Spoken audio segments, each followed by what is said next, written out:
여호와의 종 모세가 죽은 후에 여호와께서 모세의 수종자 눈의 아들 여호수아에게 말씀하여 이르시되 내 종 모세가 죽었으니 이제 너는 이 모든 백성과 더불어 일어나 이 요단을 건너 내가 그들 곧 이스라엘 자손에게 주는 그 땅으로 가라. 내가 모세에게 말한 바와 같이 너희의 발바닥으로 밟는 곳은 모두 내가 너희에게 주었노니 곧 광야와 이 레바논에서부터 큰 강 곧 유브라데 강까지 헷 족속의 온 땅과 또 해지는 쪽 대해까지 너희의 영토가 되리라. 내 평생에 너를 능히 대적할 자가 없으리니 내가 모세와 함께 있었던 것 같이 너와 함께 있을 것임이니라. 내가 너를 떠나지 아니하며 버리지 아니하리니 강하고 담대하라. 너는 내가 그들의 조상에게 맹세하여 그들에게 주리라 한 땅을 이 백성에게 차지하게 하리라. 오직 강하고 극히 담대하여 나의 종 모세가 내게 명령한 그 율법을 다 지켜 행하고 우로나 좌로나 치우치지 말라. 그리하면 어디로 가든지 형통하리니 이 율법책을 내 입에서 떠나지 말게 하며 주야로 그것을 묵상하여 그 안에 기록된 대로 다 지켜 행하라. 그리하면 내 길이 평탄하게 될 것이며 내가 형통하리라. 내가 네게 명령한 것이 아니냐. 강하고 담대하라. 두려워하지 말며 놀라지 말라. 네가 어디로 가든지 네 하나님 여호와가 너와 함께 하느니라 하시니라. 아멘.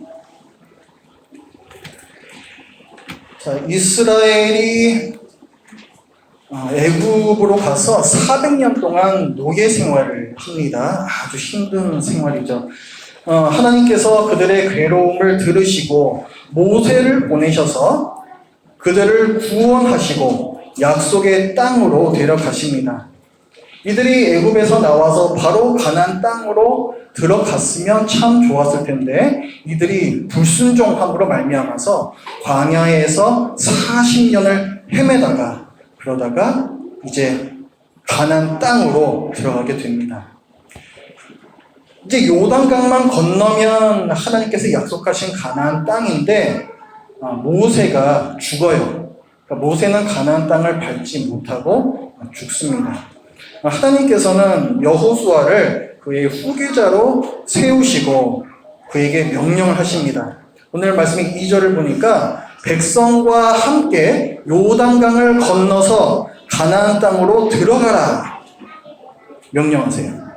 이 2절 말씀을 보니까 이 하나님의 명령에 동사가 3개가 나옵니다. 너는 일어나서 요단을 건너서 내가 주는 그 땅으로 가라. 동사가 3개가 나오죠. 문장 하나 안에 동사가 3개가 연달아서 나옵니다. 성경에서 동사가 이렇게 여러 개 나오는 경우는 대부분이 뭔가 어떤 급박한 상황을 묘사를 할 때 그렇게 써요. 문장 하나하나를 나누지 않고 연달아 쓰는 것은 어떤 급박한 상황을 묘사를 하기 위해서 이런 문학적인 기법을 사용을 합니다. 그러니까 지금 하나님께서 이스라엘에게 명령하실 때에 하나님 마음 가운데 어떤 급박함이 있었다는 것이죠. 그리고 그 2절 말씀을 보면은 내 종 모세가 죽었으니 이제 너는 이렇게 얘기해요. 그 이제라는 단어도 아까 말씀드린 그 부분을 뒷받침하죠. 머뭇거릴 것 없다. 지금 바로 가야 한다. 급박함을 말씀해주고 있는 단어예요. 하나님께서 이렇게 재촉을 하시는데 참 여호수아가 부담이 컸을 것 같아요. 이제 이 백성을 데리고 가나안 땅에 들어가서 전쟁을 해야 되지 않습니까? 이 땅이 지금 비어있는 땅이 아니에요. 여기엔 지금 이미 살고 있는 주민들이 있습니다. 그들과 칼을 들고 싸워서 이겨야 그 땅을 차지할 수가 있는 거예요. 그러니까 목숨 걸고 전쟁을 해야 얻을 수 있는 땅이라는 거죠. 그러니까 여호수아에게 얼마나 큰 부담이 있었겠습니까? 그런 여호수아에게 하나님께서 약속을 주시면서 격려하십니다. 3절에서 5절 말씀 보니까 내가 모세에게 말한 바와 같이 너희 발바닥으로 밟는 곳은 모두 내가 너희에게 주었다. 이제 들어가서 그 땅을 차지해야 되잖아요. 미래의 일인데 내가 그 땅을 너희에게 주었다. 확정된 사실로 말씀해 주십니다. 그 영토가 얼마나 넓은지 그 4절 말씀에 나와 있고 그 5절 말씀을 보면은 또 내 평생에 너를 능히 대적할 자가 없으리니 너하고 맞짱을 뜰 수 있는 사람이 아무도 없다는 거예요. 네가 무조건 이긴다는 거죠. 내가 모세와 함께 있었던 것 같이 너와 함께 있을 것이니라. 내가 너와 함께 싸우기 때문에, 사실은 내가 싸우기 때문에 아무도 너하고 전쟁을 할 수가 없어. 얘기해 주시는 거예요. 내가 너를 떠나지 아니하며 버리지 아니하리니 강하고 담대하라. 너는 내가 그들의 조상에게 맹세하여 그들에게 주리라 한 땅을 이 백성에게 차지하게 하리라.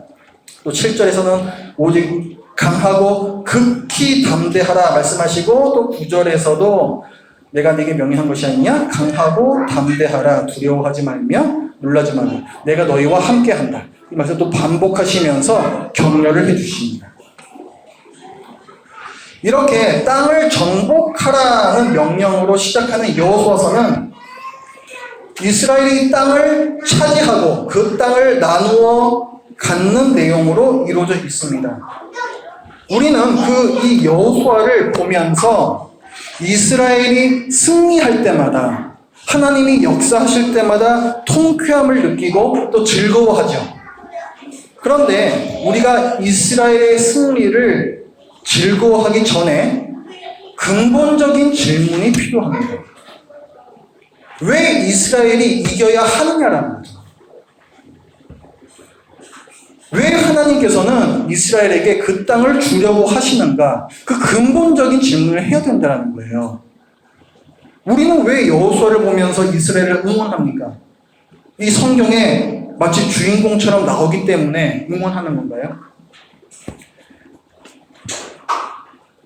왜 이스라엘이 가나안 땅에 들어가야 하는가? 왜 거기서 살아야 하는가? 하나님께서는 왜 이스라엘에게 가나안 땅을 주려고 하시는가? 이 근본적인 질문에 대한 답이 없다면 이스라엘의 가나안 정복은 단지 자기네 영토를 얻기 위해서 다른 민족을 잔인하게 학살하는 민족주의와 승리주의에 지나지 않게 될 것입니다.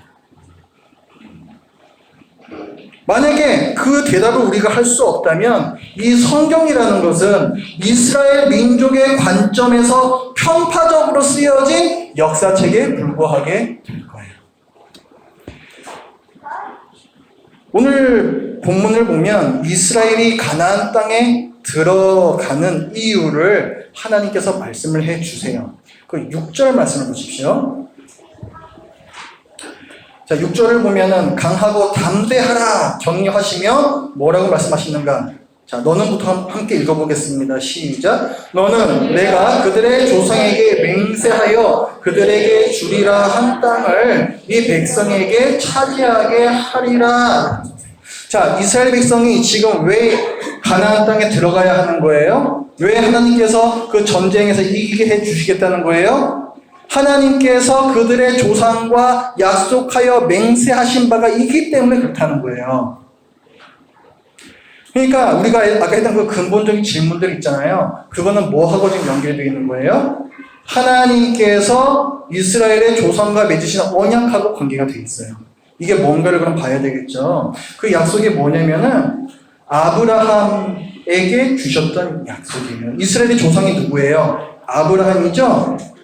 아브라함에게 주셨던 약속. 우리 여기 책갈피해 두시고 창세기 12장으로 가보겠습니다.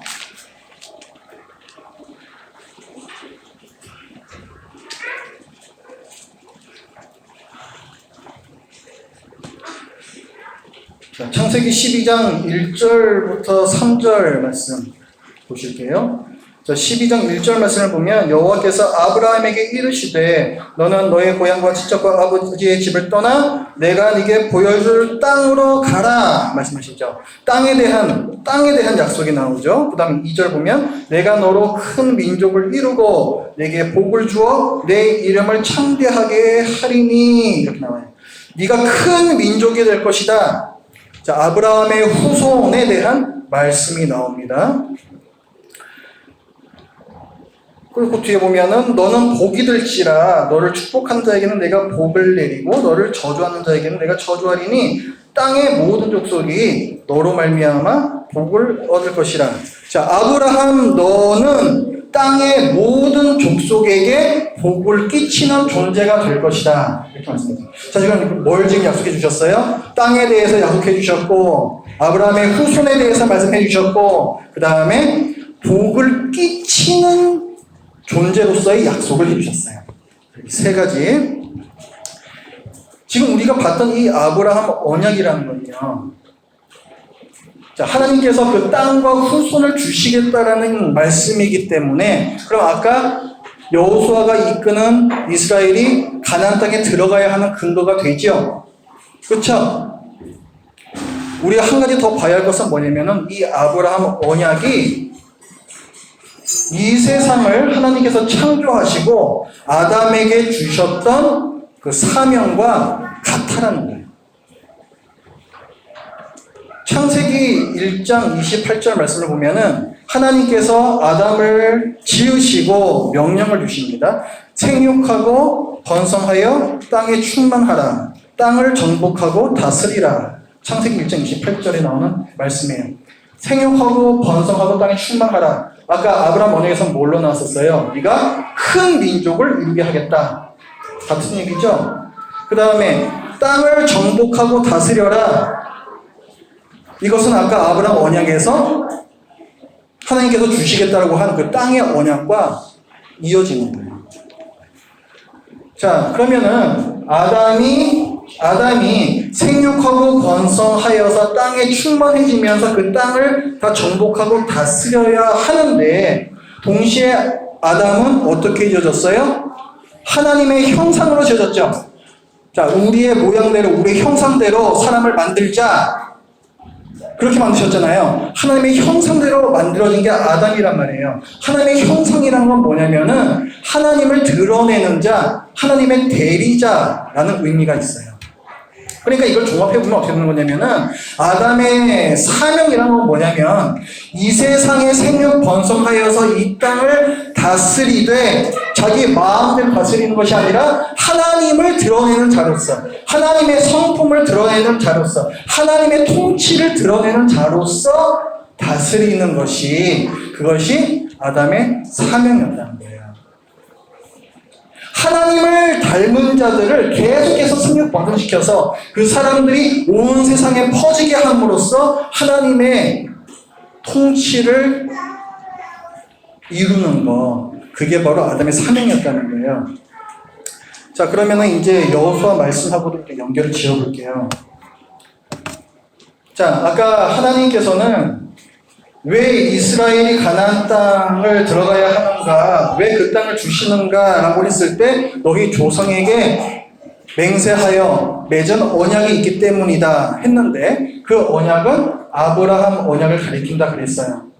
근데 그 아브라함 언약은 뭐하고 연결이 된다고요? 아담의 사명하고 연결이 되는 거죠. 그러면은 이제 어떻게 되는 거예요? 하나님께서 이스라엘에게 가나안 땅을 주시는 목적은 아담의 사명하고 연결이 되어 있는 거예요. 여기까지 이해되셨어요?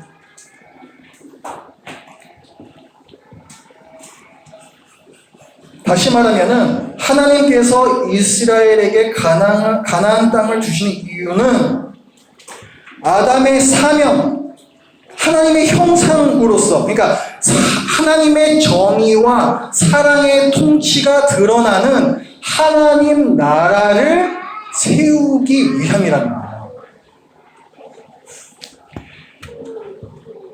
다른 나라들이 그렇게 사랑과 정의를 구현해내는 이스라엘 백성을 보면서 그들도 와, 우리도 저렇게 살고 싶다 하여서 이스라엘 백성 안으로 그들도 함께 들어오고, 그렇게 해서 아브라함의 자손 이스라엘이 온 세상에 복을 끼치게 되는 것이고, 그렇게 하나님의 나라가 넓어지게 되는 것이고, 이것이 하나님의 창조의 목적이었고, 동시에 하나님께서 이스라엘에게 가나안 땅을 주시는 목적이라는 거예요. 자, 하나님 나라라는 것은 하나님께서 다스리시는 나라이기 때문에 가나안 땅에 들어가는 이스라엘이 보여야 할 가장 중요한 모습은 뭐겠습니까? 순종이에요. 하나님의 다스리심에 순종하는 것. 우리가 순종할 때에 하나님의 다스리심이 나타나는 거잖아요. 그래서 하나님께서는 이스라엘 백성에게 가나안 땅에 들어가라 라고 말씀을 하실 때 오늘 본문으로 다시 돌아보시면은 가나안 땅으로 들어가라, 그리고 내가 너와 함께 있을 것이다 격려도 해주시고 이걸로 끝나는 것이 아니라 그 순종을 강조를 하십니다. 7절과 8절 같이 읽어보죠. 시작. 오직 강하고 극히 담대하여 나의 종 모세가 네게 명령한 그 율법을 다 지켜 행하고 우로나 좌로나 치우치지 말라. 그리하면 어디로 가든지 형통하리니 이 율법책을 내 입에서 떠나지 말게 하며 주야로 그것을 묵상하여 그 안에 기록된 대로 다 지켜 행하라. 그리하면 내 길이 평탄하게 될 것이며 내가 형통하리라. 자, 이스라엘 백성이 지금 가나안 땅에서 들어가서 이제 뭘 해야 되는 거예요? 하나님의 말씀에 순종하면서 하나님의 다스리심을 나타내야 돼요. 그렇죠? 그렇게 하나님 나를 세워야 되는 거죠. 그렇기 때문에 순종이 중요한 거고, 그래서 지금 율법에 이걸 계속적으로 묵상하고 거기에 따라서 행하라, 이것을 강조를 하시는 겁니다. 그러니까 이스라엘이 가나안 땅을 차지할 수 있는 비결은 많은 군대도 아니요, 기발한 전략도 아니요, 오직 믿음의 순종이라는 결론이 나오는 거예요. 자, 지금까지 알아본 바와 같이 하나님께서 이스라엘에게 가나안 땅을 주시는 목적은 하나님의 정의와 사랑의 통치가 드러나는 하나님 나라를 세우기 위해서입니다. 그리고 하나님을 모르는 나라들이 그 모습을 보고 하나님께로 돌아오게 하기 위해서였습니다. 뭐예요? 이스라엘이 가나안 땅에 들어가야 하는 이유가 단지 그들이 잘 먹고 잘 사는 것이 아니라는 거예요. 우리는 가나안 땅을 보면서 젖과 꿀이 흐르는 땅, 그 땅을 가면 우리가 정말 잘 먹고 잘 살 수 있겠구나, 가나안 땅을 그렇게 바라보죠. 근데 하나님께서는 그렇게 보시지 않는다는 거예요. 바울 사도도 그런 얘기를 했습니다. 하나님의 나라는 먹는 것과 마시는 것이 아니요, 하나님 나라, 즉 천국의 본질은 잘 먹고 잘 사는 게 아니라는 거예요. 그런데 많은 그리스도인들이 먹는 것과 마시는 것에 집중을 합니다. 단지 잘 먹고 잘 살 수 있는 곳이 천국이라고 생각해요.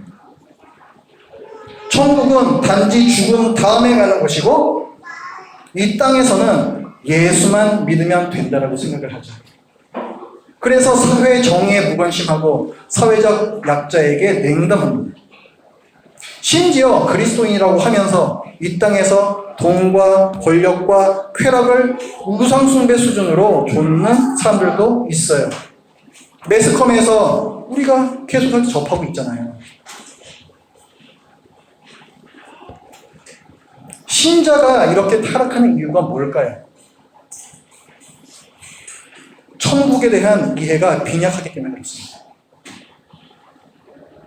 천국은 잘 먹고 잘 사는 곳이고 죽어 살아가는 곳이며 예수 믿으면 천국 갈 수 있다라는 게 그들이 알고 있는 천국의 전부예요.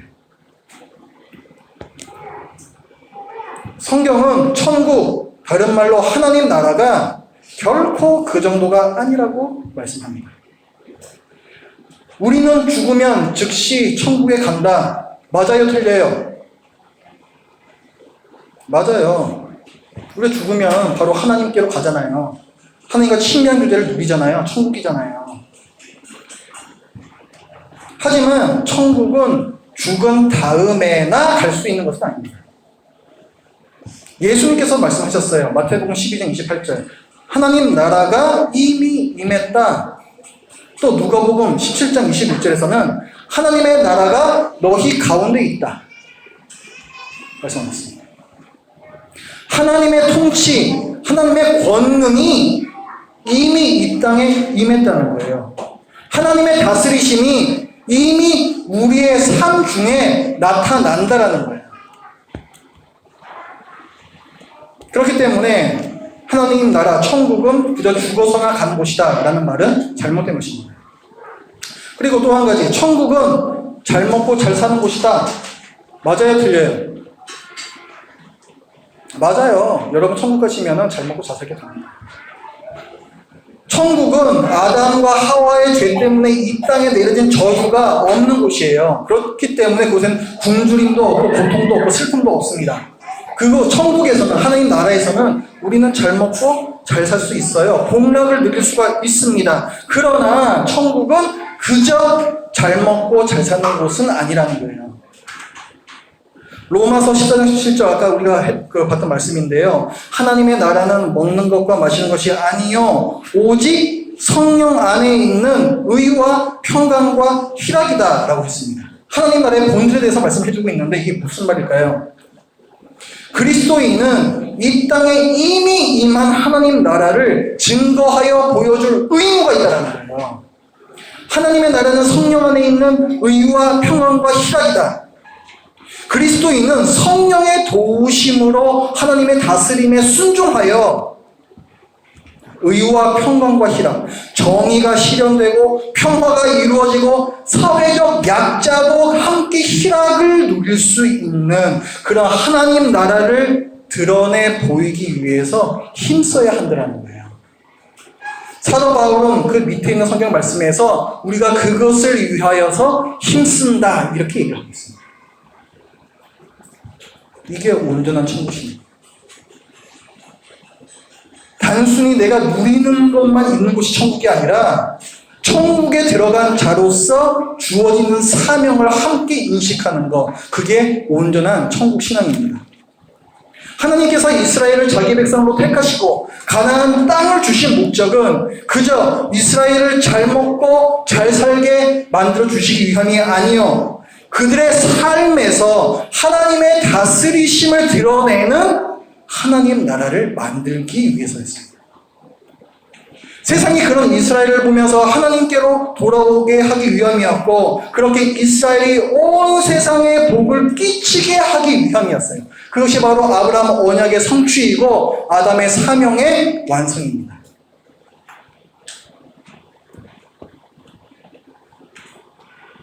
에베소서 1장 말씀을 보면은 하나님께서 창세전부터 우리를 택하셨다, 하나님 나라를 주기로 하셨다라고 말씀을 하고 있어요. 천국, 하나님 나라를 우리에게 창세전부터 주기로 예정을 하셨다라고 말씀을 하시는데 그 목적도 같습니다.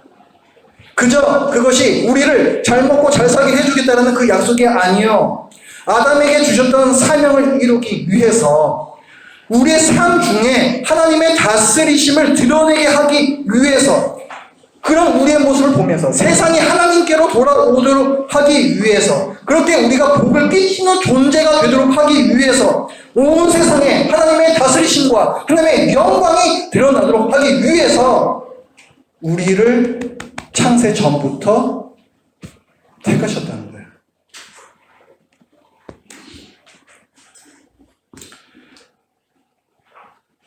오늘 본문을 보면 하나님께서 여호수아에게 막 재촉하시죠? 아까 우리가 봤던 2절 말씀, 이제 너는 일어나서 건너가서 그 땅으로 가라 이렇게 말씀하시잖아요.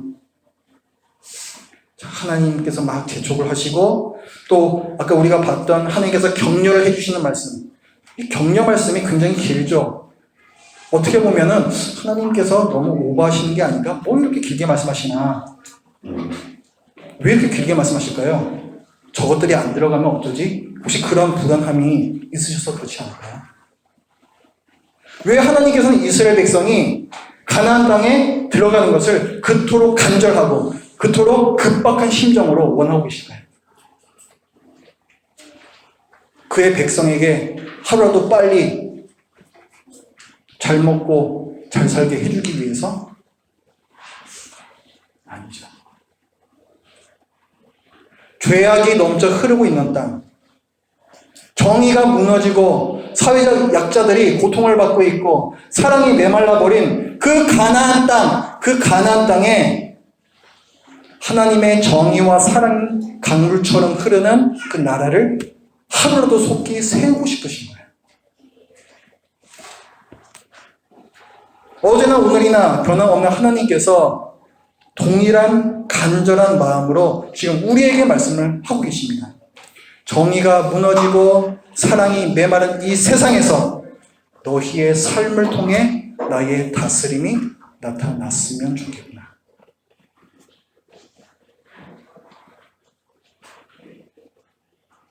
이 여호수아를 통해서 믿음으로 순종하는 삶을 묵상하고 또 결단하여 순종하는 저와 여러분의 삶을 통해서 이 땅에 이미 임한 하나님 나라의 권능이 드러나기를 바랍니다.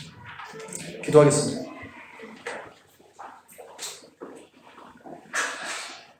하나님 아버지, 오늘 말씀을 통하여서 이스라엘을 통해 하나님 나라를 세우고자 원하시는, 또 이 시대에 저희를 통하여서 하나님 나라를 드러내 보여주기를 원하시는 그 간절한 마음을 나누었습니다.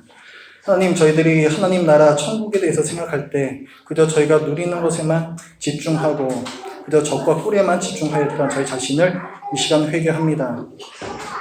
하나님의 시야는 더 크고 더 넓고 하나님의 생각은 훨씬 더 깊은 것임을 저희들이 이 시간에 봅니다. 이 온 세상을 하나님의 사랑과 정의가 흘러넘치는 그 하나님 나라로 만들고 싶어 하시는 그 마음, 그리고 그 일에 우리를 사용하시는 그 영광, 이 영광의 사명을 저희들이 이 시간에 깨달았사오니 주님, 저희들의 삶 가운데서 구체적인 하나님 나라가 임하는 모습이 나타나도록 하여 주시옵소서. 예수님의 이름으로 기도드립니다. 아멘.